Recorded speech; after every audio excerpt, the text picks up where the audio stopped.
Hi all, I'm comic books creator Joe Glass and welcome to my channel. Today I'm going to be reviewing a book I backed on Kickstarter. It's a fairly large, chunky book with a lot of contributors involved in it, so I'm kind of giving its own space and its own video to review it. Many would possibly think that this video might involve a review of the Kickstarter itself. I'm not really in the business of reviewing Kickstarters. Instead, this is just going to focus on the book itself and the end product and what actually came to me in the mail. So the book I'm reviewing is MADI, Once Upon a Time in the Future, which is written by Duncan Jones and Alex DeCampi. It has a number of artists involved. I'll go through all of them in a little bit. I'm just going to start off by talking about the story itself, because obviously those are the two people involved in that. The story's great.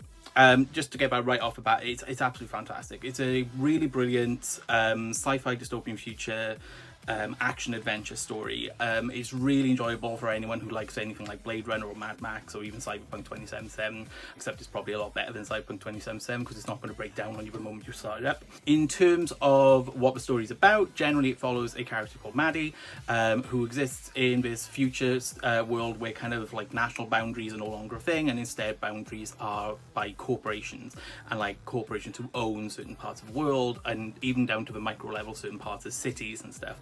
As such, hostile takeovers take on a literal definition, in that they literally send in soldiers who are part of a corporation to literally take over a company or find out corporate secrets and things like that.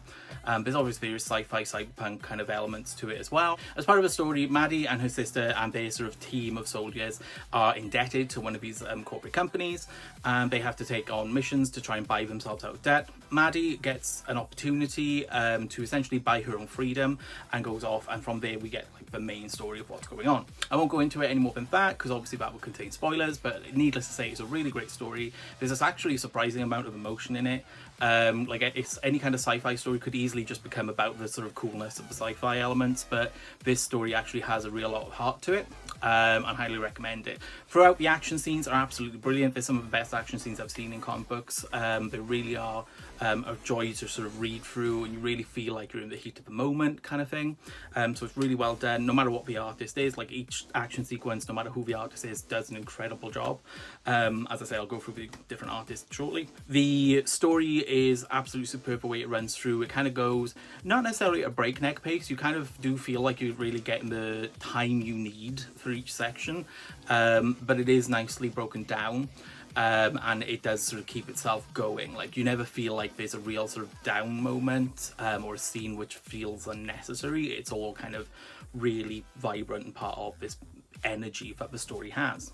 One element which I think some people might have some concerns with, given that one of the writers is Duncan Jones, who is primarily known for a film director, is that this is essentially the pitch for a movie written in comic book format. It's a fairly understandable idea because you certainly hear of some people who do try to do things like that, and it is something which it doesn't necessarily work.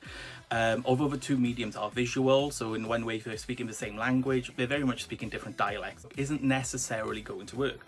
However, that isn't how this story is at all. It really does work as a graphic novel all of its own right. It definitely feels like this could be a movie or even a high budget HBO television drama like miniseries. It doesn't have that feel of that is what it's meant to be and this is just like the sort of what it's wound up as. Instead, you get a really great graphic novel story, which is really superb. It's a really fun read with absolutely gorgeous art all the way throughout, and to be honest, a generally great production value on the book as well. So like I say, I can't really recommend the story highly enough. It's really superb. It doesn't come across as anything other than what it is. That being said, the characters are written so well that you kind of get a real sense of personality from each one, so that in your head you kind of already start picturing like what actors you would have played them in a film or a TV series. Like there are a number, like where I even thought like this actor would actually work really well, it'd be slightly out of his sort of wheelhouse. So that does kind of come up, or at least it did for me in my sort of thought processes, but it doesn't feel like that's what it's trying to do, you know. It feels like this is just its own story, it's telling a great story, and it's just having fun with it. Now on to the artists. Like I said, there's quite a few involved, so like I said, I might keep on referring to the book just to remember everyone and make sure I don't miss anyone out. But the art team involved includes Dylan Teague, Glenn Fabry and Adam Brown, Duncan Fegredo and Jacob Phillips, LRNZ, I have no idea how to pronounce that, I'm so sorry.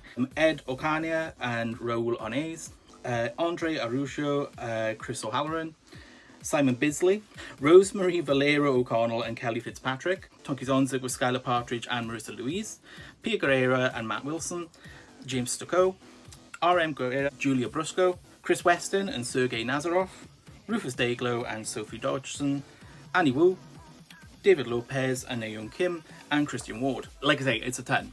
And I suppose one of the other concerns some people might have, with so many different artists drawing different sections of the book, it may feel jarring at times. Thankfully, that never happens. It's incredibly skillful how it's done, actually, because instead of just being a new artist on a page break or something, sometimes you actually get a new artist coming in halfway down the page or even in a certain panel, and each time it works. It never really feels like it's pulling you out of the story and going like, oh, that's a different guy. It's really just sort of all blends together exceptionally well.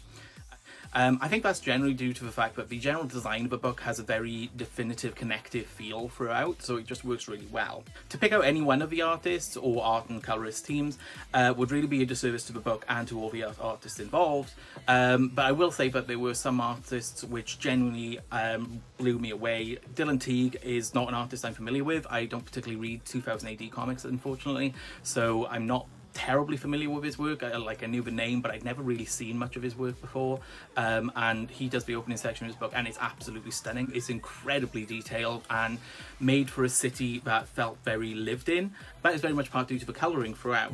It's easy for them to have done like a Blade Runner feel, and which would have been all neons and sort of like dark colours like dark blues and dark shades of grey and black, but instead it's more sort of browns and muddy tones, which actually creates a slightly dirtier feeling city and landscape and makes everything feel more lived in. Annie Wu does a great job in her section as well, and I'd also say that I really was impressed with David Lopez's line work.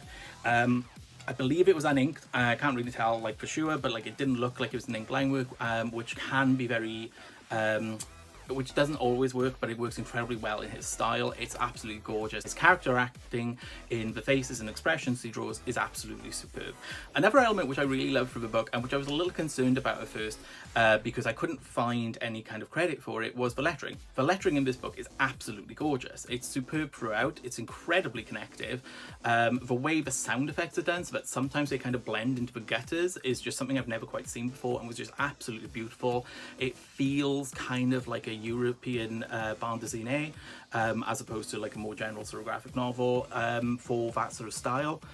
But I couldn't see anyone listed as a letterer in the book. I've since found out that the lettering was actually done by Alex DeCampi. I was unfamiliar with that was a skill in her wheelhouse, and I gotta admit, it's a hell of a skill to have. She's absolutely outdone herself with the lettering on this book. It's absolutely gorgeous throughout, and some of the best lettering I think I've ever seen. It really makes for the story, because it really sort of pops when you really notice something new and unusual done with lettering, which is pretty uncommon in that particular field.